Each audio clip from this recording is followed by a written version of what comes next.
할렐루야. 우리 오늘 아모스 9장 마지막이고 오늘 주일 예배입니다. 내가 보니 주께서 제단 곁에 서서 이르시되 기둥머리를 쳐서 문지방이 움직이게 하며 그것으로 부셔져서 무리의 머리에 떨어지게 하라. 내가 그 남은 자를 칼로 죽이리니 그 중에서 한 사람도 도망하지 못하며 그 중에서 한 사람도 피하지 못하리라. 그들이 파고 서울로 들어갈지라도 내 손이 거기에서 붙잡아낼 것이요 하늘로 올라갈지라도 내가 거기에서 붙잡아내릴 것이며 갈멜산 꼭대기에 숨을지라도 내가 거기에서 찾아낼 것이요 내 눈을 피하여 바다 밑에 숨을지라도 내가 거기에서 뱀을 명령하여 물게 할 것이요 그 원수 앞에 사로잡혀 갈지라도 내가 거기에서 칼을 명령하여 죽이게 할 것이라. 내가 그들에게 주목하여 화를 내리고 복을 내리지 아니하리라 하시니라. 주 만군의 여호와는 땅을 만져 녹게 하사 거기 거주하는 자가 애통하게 하시며 그 온 땅이 강에 넘친같이 솟아오르며 애국강같이 낮아지게 하시는 이요 그의 궁전을 하늘에 세우시며 그 궁창의 기초를 땅에 두시며 바닷물을 불러 지면에 쏟으시는 이인이 그 이름은 여호와시니라. 여호와의 말씀이니라. 이스라엘 자손들아 너희는 내게 구스 족속 같지 아니하냐. 내가 이스라엘을 애굽 땅에서 블레셋 사람을 갑돌에서 아람 사람을 기르에서 올라오게 하지 아니하였느냐. 보라, 주 여호와의 눈이 범죄한 나라를 주목하노니 내가 그것을 지면에서 멸하리라. 그러나 야곱의 집은 온전히 멸하지는 아니하리라. 여호와의 말씀이니라. 보라, 내가 명령하여 이스라엘 족속을 만국 중에서 체질하기를 채로 체질함 같이 하려니와 그 한 알갱이도 땅에 떨어지지 아니하리라. 내 백성 중에서 말하기를 화가 우리에게 미치지 아니하며 이러지 아니하리라 하는 모든 죄인은 칼에 죽으리라. 그날에 내가 다윗의 무너진 장막을 일으키고 그것들의 틈을 막으며 그 허물어진 것을 일으켜서 옛적과 같이 세우고 그들이 애굽의 남은 자와 내 이름으로 일컫는 만국을 기업으로 얻게 하리라. 이 일을 행하시는 여호와의 말씀이니라. 여호와의 말씀이니라. 보라, 날이 이를지라 그때에 파종하는 자가 곡식 추수하는 자의 뒤를 이으며 곡식을 밟는 자가 씨 뿌리는 자의 뒤를 이으며 산들은 단 포도주를 흘리며 작은 산들은 녹으리라. 내가 내 백성 이스라엘이 사로잡힌 것을 돌이키리니 그들이 황폐한 성읍을 건축하여 거주하며 포도원을 가꾸고 그 포도주를 마시며 관들을 만들고 그 열매를 먹으리라. 내가 그들을 그들의 땅에 심으리니 그들이 내가 준 땅에서 다시 뽑히지 아니하리라. 내 하나님 여호와의 말씀이니라. 아멘. 선지서는 이 회개를 촉구하죠. 돌아오라. 그런데 결국 안 돌아와요. 그럼 하나님께서는 포기하십니까? 아닙니다. 다윗의 장막을 일으키시죠. 다윗의 무너진 장막을 예수님을 통하여 일으키시는 것으로 끝이 납니다. 여러분, 시편과 선지서, 이사야 특별히 그죠? 그리고 이 호세아도 마찬가지였죠. 호세아 1장의 롯이 우두머리가 백성들을 이끌어낼 것이다. 오늘 아모스는 뭡니까?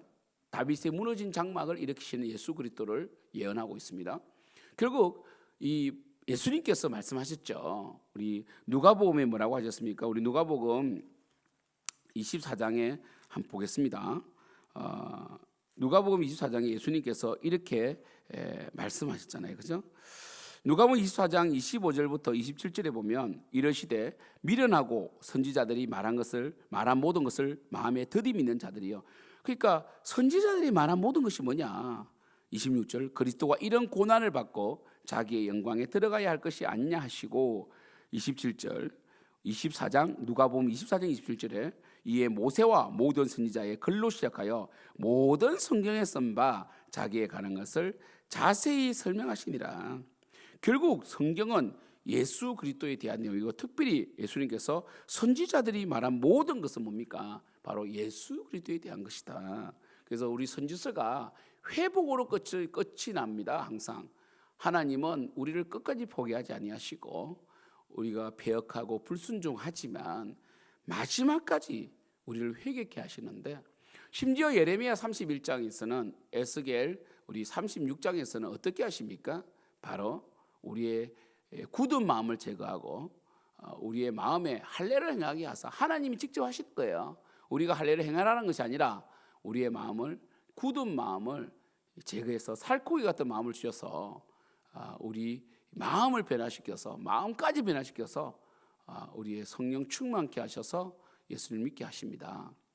그리고 우리 고린도 후서에서는 이제 돌판이 아니라 우리의 신비의 마음의 말씀을 새겨서 성령의 역사를 통하여 하나님의 친백성으로, 순종의 백성으로, 겸손의 백성으로 살게 하신다라고 말씀하고 있습니다. 그래서 오늘 아모스 9장도 마찬가지입니다. 9장 1절 내가 보니, 그죠? 이 심판이죠, 심판. 주께서 제단 곁에 서서 이르시되 기둥머리를 쳐서 문지방이 움직이게 하며 그것으로 문을 부셔져서 무리의 머리를 떨어지게 하라. 내가 그 남은 자를 칼로 죽이리니 그 중에서 한 사람도 도망하지 못하며 그 중에서 한 사람도 피하지 못하리라. 피할 수가 없죠. 서울에도 안 됩니다. 하늘에 올라가도 안 됩니다. 갈멜산 꼭대기에도 안 됩니다. 바다 밑에 숨을 쉬어도 뱀을 명령하여 물게 할 것입니다. 하나님은 피할 수가 없어요. 그래서 여러분이 바빙크의 개혁 교회학에 보면 이 하나님의 이 이름이 나오거든요. 하나님의 속성. 그래서 하나님은 뭡니까? 이 온 땅에 충만하십니다.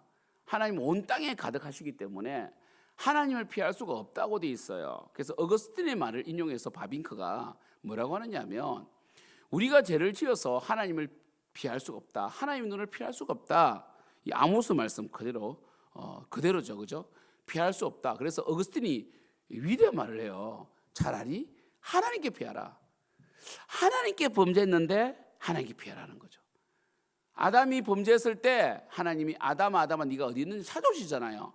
그러니까요, 하나님께 범죄한 우리는 하나님을 피해서 도망갈 것이 아니라 차라리 하나님께 피하라. 정말 여러분 위대한 저는 어거스틴의 그 글을 보면요, 정말 우리의 종교개혁이 사도 바울의 이 바울 쓰신 정말 실현적인 매뉴얼 아닙니까?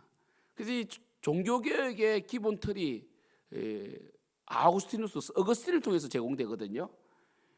그죠? 그래서 이 어거스틴은 이 구원론과 교회론이 있는데 교회론은 이 캐톨릭이 막 개성을 해요. 그래서 이 종교개혁은 이 어거스틴의 구원론과 교회론의 충돌이다 이렇게 하는 이야기가 있는데, 어거스틴은 굉장히 은혜의 중심입니다. 이 펠라기우스와 논쟁을 하잖아요. 그죠? 그래서 어거스틴은 이 오직 은혜입니다. 오직 은혜. 그래서 이 어거스틴의 사상을 정확하게 해석해낸 사람이 존 칼빈이고요. 그렇죠? 존 칼빈이고 그 위에 종교개혁자들, 이 우리 개혁주의 정통 신학이 이 바빙크를 통해서 또 개성이 되거든요. 참 이런 점에서 보면 어거스틴이 대단해요. 정말 저는 어거스틴이 한 사람이 이 전 역사에 지금 현재 개혁교회까지 그 미친 영향을 보면 그 말 한마디를 보면 정말 이 라틴어를 배우고 싶은 정도로 이 어거스틴만 연구해도 한도 끝도 없어요. 아직까지도 굉장히 많은 이 글을 남겼죠. 어거스틴이 그런 말을 했다고요. 피할 수 없다. 오늘 보세요. 서울 하늘 꼭대기, 갈멜산 꼭대기, 바다 밑, 차라리 하나님께로 돌아와야 됩니다. 할렐루야. 여러분들도 비록 범죄하였다 할지라도 여러분 스스로 죄를 해결할 수가 없어요. 하나님께로 돌아가야 됩니다. 그것이 오늘 예배 아닙니까? 예배에 오십시오. 예배에 다시 오십시오. 여러분 할 수 있는 게 뭐가 있는데 여러분 죄를 여러분 스스로 해결할 수 없어요. 우리가 연약하게 죄를 지었지만 죄를 어떻게 해결합니까? 하나님께로 올 수밖에 없다고요. 하나님께로 피하십시오. 그리고 하나님께서 어떻게 하십니까? 그들이 이 아모스가 끊임없이 그랬잖아요. 너희들이 여름 강주리에 기뻐하나 끝이 온다. 어떻게 합니까? 곡식을 다 없애버리시고요. 마치 뭡니까? 이스라엘 백성을 흩으시고 심판하시기를 어떻게 합니까? 9절에 보면 만국 중에서 채질하기를 채로 채질한 같이 그 한 알갱이로 땅에 떨어지지 아니하리라. 그죠? 그러니까 이 뭡니까? 어떻게 합니까? 하나님께서 결국은 심판하시겠다. 그죠? 체질하면 쭉쭉이는 확 날아가잖아요. 근데 알갱이가 없어. 완전 다 쭉쭉이들입니다. 그러나 11절에 그날에 자 보세요. 이게 이 선지자들은 이렇게 예언을 했지만 그 시대 사람들은 메시아의 초림으로 끝나는 줄 알았어요. 그래서 이 주의 날이 나오잖아요. 아모스에도. 그러나 이 하나님께서는 이 주의 날을 예수님의 초림과 재림 두 가지로 다 보시고 예언을 주신 거거든요. 이중 중첩이라 그러잖아요, 그렇죠? 그래서 하나님은 이 시작도 하셨지만 이 마지막이 끝도 맺으시는데 그 이스라엘 백성들은 그 구약은 예수님의 초림으로 끝나는 줄 알았어요. 메시아가 오심으로. 그러나 우리가 신약에서 알게 되었지만 예수님은 초림하셨지만 재림하십니다. 그래서 11절은 이제 초림이죠. 초림 그날.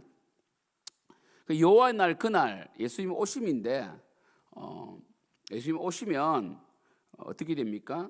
결국 이 하나님을 대적하고 스스로의 의로 구원받는 유대인들은 쭉정이가 되어버렸고 이 그날 예수님의 초림으로 인하여 어떻게 되었습니까? 우리 이방인들이 오히려 알갱이가 되어버린 마치 그 누가복음에 부자와 그 바리새인 부유한 바리새인의 기도와 세리의 기도가 대조되어 있는 것처럼 부유한 바리새인은 나는 금식도 하고 11조도 하고 막 이게 사거리에 서서 손을 높이 들고 자기 의를 드러낼 때 세리는 가슴을 치며 통곡하며 나는 죄인입니다 이렇게 했잖아요. 그때 예수님께서 뭐라고 하셨습니까? 이 세리가 구원을 받았다라고 하셨잖아요. 그죠? 그것처럼 결국 그날에는 다윗의 무너진 장막을 일으키는데 누가 무너뜨렸습니까? 유대인들이 무너뜨린 거예요. 자신의 선민의식으로. 자신들은 마치 아무런 이 죄의 영향을 받지 않는다고 하면서 하나님을 대적했단 말이에요. 그게 말씀이 무너진 거죠. 율법이 무너진 거죠. 그것들의 틈을 막으며 그 허물어진 것을 일으켜서 옛적과 같이 세우겠다. 이 말씀을 이 야고보가 사도행전 15장 16절에서 인용하면서 바로 예수님을 통하여 이것이 이루어졌다. 구약 사람들이 유대인들이 그 당시에도 예수님 오셨을 때도 예수님이 부활 성전하셨는데도 여전히 율법으로 의롭게 되려고 했거든요. 십자가로는 안 된다. 예수님을 믿어도 율법을 지켜야 구원을 받을 수 있다라고 말했는데 아니다. 야고보가 예수님의 동생 야고보가 뭐라고 했냐면 예수 그리스도께서 틈을 막아버렸다. 그게 골로새서의 주제의 충만이잖아요.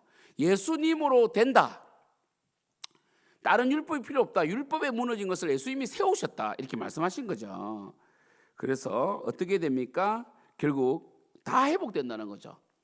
예수님께서 오심으로 말미암아 예수를 믿는 자에게는 모든 것이 회복됩니다. 하나님 백성으로서의 영광도 회복되고요.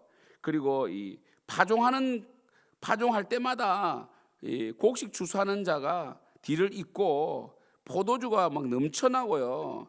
막 녹아내리고요. 그리고 뭡니까? 이 항폐했던 이 성읍이 회복이 됩니다. 포도원도 가꾸어지고 열매를 먹습니다. 그래서 아모스 9장 15절에 이렇게 끝나죠. 내가 그들의 땅에 심겠다. 교회죠, 교회. 그죠? 그들이 내가 준 땅에서 다시 뽑히지 아니하리라. 내 하나님 여호와의 말씀이니라. 결국 이 북이스라엘은 회개하지 않고 멸망당했지만 예수 그리스도를 통하여 회복이 됩니다. 사랑하는 성도 여러분, 오늘 우리가 예수 그리스도께서 우리를 구원하시고 우리에게 생명을 주셨는데 우리는 어떻게 살아야 하겠습니까? 이스라엘 백성처럼 풍요에 취해서 예수를 믿는데도 불구하고 하나님 영광을 위해 살지 않고 내 욕망을 위해 살아서는 안 됩니다. 우리의 욕망이라는 전차에 타면 안 됩니다. 우리는 이제는 예수 그리스도께서 우리를 구원하셨으니 비록 우리가 범죄할 때가 있어요. 실수할 때가 있고 넘어질 때 있잖아요. 그러면 도망가지 마시고 예수님께로 피하고요. 그리고 이 죄를 지어서 회개하면 무슨 상이 있겠습니까? 베드로 전서 말씀처럼 예수님께 나아감으로 하나님을 기쁘시게 함으로 오늘도 주일 예배 온전한 예배를 올려드리도록 우리가 오늘 6명의 새 가족이 수료식을 하는데 우리 새 가족이 예수님을 잘 믿어서 예수님을 기쁘게 함으로 매를 맞아서 회개하는 것이 아니라 순종하여 축복받음으로 예수님을 드러내는 우리 생명신교회가 되기를 축복합니다. 기도하겠습니다. 하나님 아버지, 예수님을 통하여 회복되었습니다. 다윗의 무너진 장막, 유대인을 통하여 무너진 장막이 예수님을 인하여 완전히 회복되고 메꾸어지고 충만해졌습니다. 우리는 원래는 쭉정이였지만 알곡이 되었고 예수님을 배척한 유대인들은 쭉정이가 되어버렸습니다. 아버지, 우리는 하나님의 백성으로 살아가기를 원합니다. 비록 우리가 범죄하였다 할지라도 넘어졌다 할지라도 하나님을 오히려 피하는 것이 아니라 겸손하게 주님께 피하여 주님 앞에 나아감으로 회복되고 오늘도 예배를 통해 회복되어서 이제부터는 죄로 인하여 고통당하는 것이 아니라 하나님을 기쁘시게 하는 하나님의 친백성으로 살아갈 수 있도록 역사하여 주시옵소서. 예수님의 이름으로 기도드립니다. 아멘.